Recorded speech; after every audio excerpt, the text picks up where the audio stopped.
Hello, good afternoon. வாங்க சாப்பிடலாம். Chicken biryani இருக்குது, ஃப்ரூட்ஸ் இருக்குது, சிக்கன் கிரேவி இருக்குது. வாங்க சாப்பிடலாம். இன்றைக்கி சண்டே. பெரும்பாலும் சண்டேயில் தான் எங்கள் காலத்தில் சண்டேயில் தான் கறியோ மீனோ எதுவோ நாட்டுக்கோழியோ எல்லாம் வீட்டிலையே இருக்கிறதா எல்லாம் செய்வாங்க. ஆடுனா 4 வீட்டுக்கு ஒரு சின்ன குட்டி ஆடை வச்சு அந்த மாதிரி செய்வோம். ஞாயிற்றுக்கிழமை மட்டும்தான் கிடைக்கும். பிரியாணியும் சரி எதுவாக இருந்தாலும் சரி ஞாயிற்றுக்கிழமை மட்டும்தான் கிடைக்கும். இப்போ என்னன்னா எல்லா இடத்துலையும் எந்த நேரமும் பிரியாணி கிடைக்கிது. அதுவும் வகை வகையாக கிடைக்கிது. அதில் என்ன போடுறாங்க என்னானே தெரியாது. ஆனால் சுட சுட சுட இருந்தால் எல்லாம் சாப்பிட்றாங்க. நாங்கள்லாம் செய்யும்போது தம் போட்டு அவ்வளோ அழகாக எல்லாத்தையும் சுத்தபத்தமாக அப்போது உள்ள அரிசியில் அவ்வளோ அருமையாக செய்வோம். அப்போது எங்கள் உடம்பும் நல்லா இருந்தது. அதெல்லாம் சாப்பிட்டதாலே என்னவோ தெரியல, எங்கள் உடம்பு நொறுங்க தின்னா 100 ஆயுசுன்ற மாதிரி எங்கள் உடம்பும் நல்லா தான் இருக்குது. ஆனால் இப்போது இந்த சென்னையில் நான் கேள்விப்பட்டேன், 3 மணிக்கு 2 மணிக்கெல்லாம் பிரியாணியும். அந்த குடல் அந்தந்த டைமுக்கு என்ன சாப்பிட்றோமோ அதை செரிக்கும், உடம்பும் கொஞ்சம் நல்லா இருக்கும். அன்டைமில் போய் அதையும் இதையும் முட்டான்னு சாப்பிட்டா அந்த வயிறு எப்படி செரிக்கும், அந்த உடம்பு எப்படி இருக்கும்?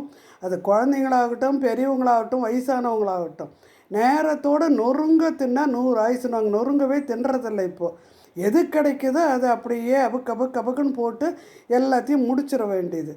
ருசித்து ரசித்து சாப்பிட்டு பாருங்களேன். கொஞ்சமாக இருந்தாலும் அது வயிற்றுக்கும் சேரும், உடம்புக்கும் நல்லது, மனசுக்கும் திருப்தியாக இருக்கும். அப்பா 4 துண்டுனாலும் நல்லா சாப்பிட்டோம் நம்ம அப்படின்னு.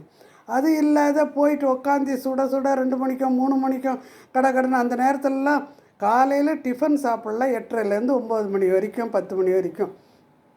அப்புறம் கொஞ்சம் ஃப்ரீ விட்டுட்டு 12 மணிக்கு வேணால் பிரியாணி சாப்பிட்லாம். அது போய் வெடிய காலமே சாப்பிட்டா அந்த வயிறு ஏற்றுக்குமா? எல்லா டாக்டர்ஸும் அதான் சொல்கிறாங்க. இந்த 1000 மணி ஜெபமாலை எங்களுக்கு வைப்பாங்க. அப்போ நெய்வேலி பொண்ணு, எங்கள் பொண்ணு இங்கே வந்தா, எங்கள் கீழ் வீட்டு பொண்ணு. அவள் இங்கே பிரிஞ்சி செய்திருந்தாங்க. சூப்பராக இருந்தது, சாப்பிட்டுக்கிட்டு இருந்தா. அப்போ நான் எல்லோரும் உட்காந்து சாப்பிட்ருக்கும்போது எங்கள் மம்மியை ஒரு தடவை பிரியாணி பண்ண சொல்லுங்கள். பெரிய டபராவில் பண்ணுவாங்க, லேயராக எடுப்பாங்க, அவங்கள பண்ண சொல்லுங்கள் அப்படின்னு ஒரு தடவை சொல்லிட்டா. அதை பிடிச்சிக்கிட்டாங்க எல்லாருமே. நீங்கள் செய்யுங்க, நீங்கள் அதை தாளித்து விடுங்கன்ட்டு. அந்த மாதிரி எவ்வளோ நாளைக்கு அப்புறம் நான் அங்கேருந்து 10 வருஷம் ஆகுது. நான் அந்த பிள்ளைய வளர்ந்துட்டா.